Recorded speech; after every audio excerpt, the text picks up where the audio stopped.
नमस्कार दोस्तों, स्वागत है आपका ग्रेनो न्यूज में। मैं हूं रोहित प्रियदर्शन। तो जैसा कि आपको पता है, पूरे देश में लोकसभा 2024 जो चुनाव होने वाला है उसका बिगुल फूंक चुका है। ऐसे में हम हैं जिला गौतम बुद्ध नगर, और गौतम बुद्ध नगर एक अच्छी खासी सीट है। इसमें जो है जनपद है बुलंदशहर, जो पड़ोसी जनपद है, वहां की खुर्जा सीट और सिकंदराबाद के भी कुछ हिस्से जो हैं गौतम बुद्ध नगर के अंतर्गत आते हैं। दिल्ली एनसीआर के पास होने के कारण पश्चिमी उत्तर प्रदेश में एक गौतम बुद्ध नगर धाक रखता है, तो एक इसका एक अपना ही सीट का जो है महत्व है। ऐसे में जिला प्रशासन पारदर्शिता के साथ किस तरह चुनाव कराने वाला है, इसके बारे में आज जो है डीएम जो मनीष कुमार वर्मा है, उन्होंने जिला अधिकारी कार्यालय में एक प्रेस कॉन्फ्रेंस का आयोजन किया और तफसील से पूरी जानकारी दी कि उनकी जिला प्रशासन की क्या क्या तैयारियां हैं, जो वोटर्स हैं वो उनके लिए क्या जो है सुविधाएं रहेंगी, कितने मॉडल बूथ्स रहेंगे, और खास करके जो खास परेशानी आप लोगों को होती है कोई भी वोटर्स को, कि उनके कई बार नाम नहीं मिल पाते हैं, क्रमांक नहीं मिल पाते हैं। खासकर बगल के बूथ में कई बार चेंज हो जाता है उनका नाम, इस कारण परेशानी होती है। तो इन सब के बारे में डीएम मनीष कुमार वर्मा ने प्रेस कॉन्फ्रेंस आयोजित कर तफसील से जानकारी दी। तो सुनते हैं डीएम मनीष कुमार वर्मा को। लोकसभा की तैयारियां किस तरीके से की जा रही है जिले के अंदर? देखिए, जो शेड्यूल जारी हुआ है माननीय आयोग द्वारा, उसके हिसाब से हमारा गौतम बुद्ध नगर जनपद द्वितीय चरण में यहाँ पे चुनाव प्रस्तावित है और 28 मार्च को नोटिफिकेशन जारी होगा और 26 अप्रैल को यहाँ पे पोलिंग होनी है। तो चुनाव के पूर्व की जो भी तैयारियां अभी तक चुनाव घोषित होने के पहले जो सबसे महत्वपूर्ण कार्य था वो हमारा पोलिंग बूथ पे कार्य करने का था, मतदाता सूची पे कार्य करने का था। इन दोनों ही फ्रंट पे हम लोगों ने काफी कार्य किया है। लगभग 18,30,000 से ज्यादा वोटर्स हम लोगों की मतदाता सूची में शामिल हैं इन 3 विधानसभाओं को मिला के। 1804 पोलिंग बूथ हमारे तैयार हुए हैं, जिनमें बेसिक मिनिमम फैसिलिटीज को हम लोगों ने सही करा लिया है। कहीं कहीं पे थोड़ी कमियां है, उसको भी सही करा रहे हैं। पूरे जिले को लॉ एंड ऑर्डर के पॉइंट ऑफ व्यू से 120 सेक्टर में बांटा गया और 26 जोनल सेक्टर्स में बांटा गया। ये सारे मैजिस्ट्रेट ग्राउंड पे काम करना शुरू कर दिए हैं। मॉडल कोड ऑफ कंडक्ट के प्रभाव में आने से हमारी जो फ्लाइंग स्क्वाड की टीम है, वीडियो वीएसटी की वीडियो सर्विलांस की टीम है, वीडियो व्यूइंग टीम है, ये सारी भी एक्टिवेट हो गई हैं। और आपने देखा होगा कि जो 24 घंटे के अंदर कार्य करने होते हैं, जो सरकारी कार्यालयों से जो पॉलिटिकल एडवर्टाइजमेंट्स हैं, इनकी पोस्टर बैनर वगैरह को हटाना और बाकी चीजों को करना, वो सारी चीजें हम लोगों ने सुनिश्चित करा ली। इसी तरह से 48 घंटे और 72 घंटे की जो रिपोर्ट्स आनी है उसकी भी हम लोगों ने तैयारी कर ली है। आगे भी नियमित रूप से मॉडल कोड ऑफ कंडक्ट का एनफोर्समेंट सख्ती से कराया जाएगा। आज अभी हमने पॉलिटिकल पार्टीज की भी बैठक बुलाई है, उसके बाद से प्रिंटिंग प्रेस वालों की भी बैठक बुलाई है।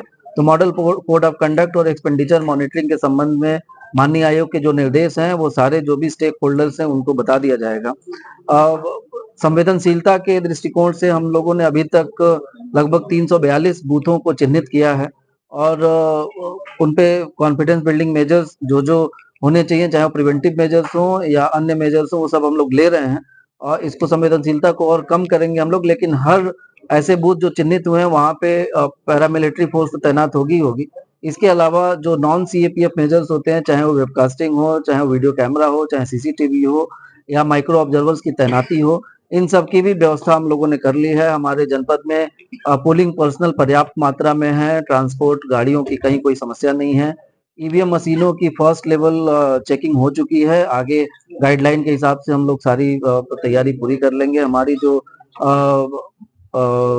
स्ट्रांग रूम है वो मंडी में बनी हुई है, उसका भी निरीक्षण करके वहां पे भी तैयारियां पूरी कर ली गई हैं।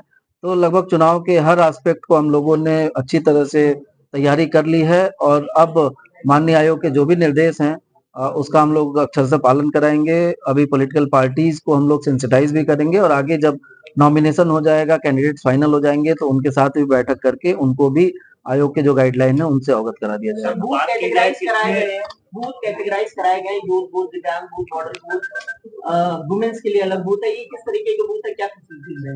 ये देखिए, हम लोगों ने 4 कैटेगरी में इस बार बूथ को बनाया। जैसे एक बूथ होगा जो ऑल विमेन बूथ होगा, उसका मैनेजमेंट पूरी तरह से महिलाओं के हाथ में होगा, चाहे पीठासीन अधिकारी हो, P1 हो, P2 हो, P3 हो, सारी महिलाएं होंगी।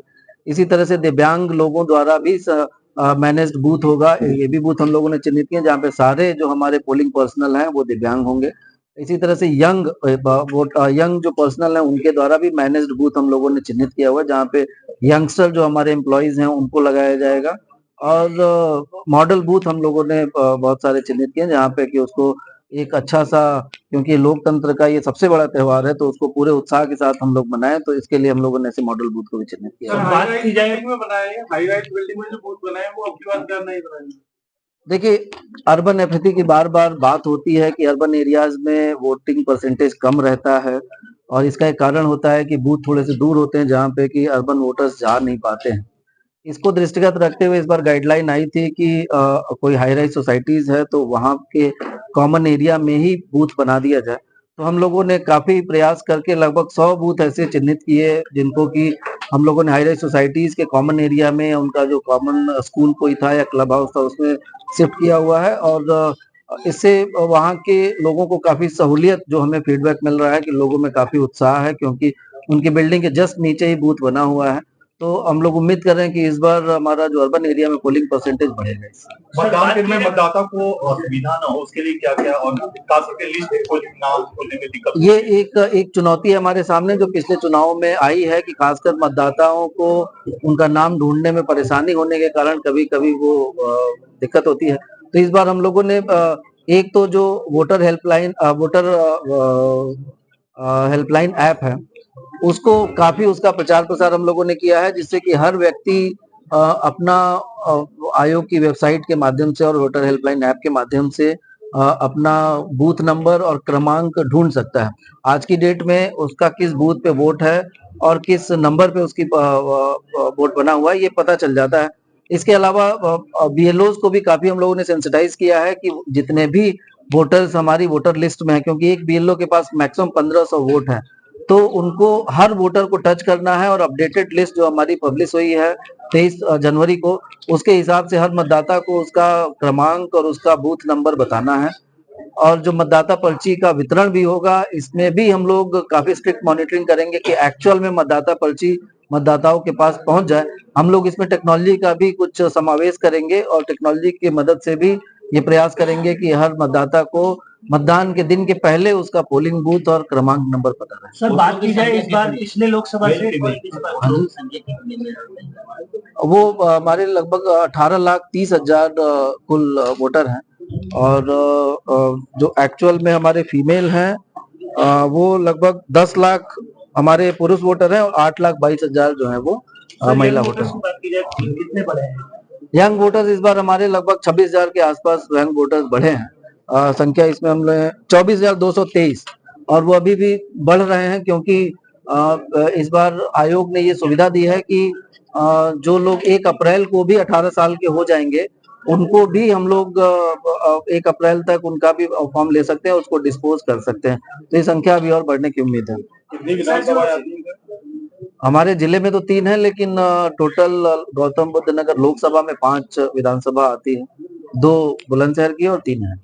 सर, जो सेंसिटिव बूथ्स हैं उसको डिसाइड करने के लिए किन फैक्टर्स को ध्यान रखा है, किस आधार पर ये डिसीजन? ये देखिए बहुत एक्सरसाइज काफी लंबे समय से हम लोग कर रहे हैं। सबसे जरूरी इम्पोर्टेंट रोल उसमें सेक्टर जो हमारे ऑफिसर्स होते हैं उनका होता है। सेक्टर ऑफिसर्स को हम लोगों ने एक बेसिक डेटा दिया हुआ था हर बूथ का, जिसको कि VM1 फॉर्मेट कहते हैं, और उन्होंने क्षेत्र में भ्रमण करके और वहां पे कोई भी किसी भी तरह की संवेदनशीलता हो, चाहे पूर्व में कोई इतिहास रहा हो या वर्तमान में किसी कारण से कोई भी वोटर को कोई समस्या आ रही है, कोई उनको फीडबैक अगर मिलता है तो उसके आधार पे वो हमें नोट करके देते हैं और उसको फिर हम लोग SDM और ACP के माध्यम से कंपाइल करा के जनपद स्तर पे लेते हैं और फिर उसके आधार पे कॉन्फिडेंस बिल्डिंग मेजर्स हम लोग शुरू कर देते हैं। जैसे लगातार अधिकारियों का भ्रमण हो, पुलिस का भ्रमण हो, पैरामिलिट्री ऑफिसर्स जो आ रहे हैं, पैरामिलिट्री फोर्सेज आ रही है, उनका भ्रमण हो, जिससे कि संवेदनशीलता को कम किया जा सके।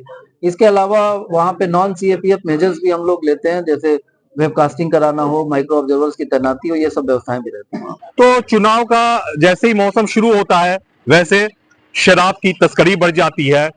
पैसे जो मतदाताओं में बांटने होते हैं उन्हें रिझाने के लिए उसकी जो है आवागमन शुरू हो जाता है।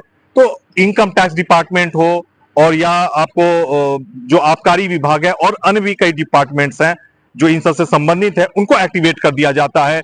जो हिस्ट्री शीटर है उन पे नकेल कसी जाती है, जो असला है उसे पुलिस जमा थाने में कराती है। तो इन सब की क्या व्यवस्था है, पुलिस की क्या तैयारियां हैं और उसने अभी तक क्या कर लिया, क्या क्या किया है, इसके बारे में जो ज्वाइंट कमिश्नर हैं गौतम बुद्ध नगर शिव हरि मीणा, उन्होंने मीडिया को तफसील से जानकारी दी। तो सुनते हैं। गौतम बुद्ध नगर कमिश्नरेट पुलिस के द्वारा चुनाव की व्यापक तैयारियां पूर्व में ही करी गई थी। इसके तहत जितने भी असामाजिक तत्व, हिस्ट्री सीटर थे या चुनाव को प्रभावित करने वाले लोग थे, उन सबका चिन्हीकरण हो गया। उनके विरुद्ध निरोधात्मक कार्रवाई गुंडा, गैंगस्टर, एनएसए के साथ साथ अन्य जो भी निरोधात्मक पॉइंट है उन सब पर करी गई है। इसके अतिरिक्त हमारे 2 राज्यों के साथ लगभग 24 बैरियर पॉइंट है जहां पर 24 आवर्स हम लोगों ने चेकिंग फ्रिस्किंग शुरू कर दी है। 4 अंतर जनपदीय जो बॉर्डर हैं उनके 24 पॉइंटों पर हम लोग चेकिंग फ्रिस्किंग कर रहे हैं। हमारी जो पैरामिलिट्री है, पीएससी है, लोकल पुलिस है, उसके माध्यम से एरिया डोमिनेशन की कार्रवाई निरंतर चल रही है।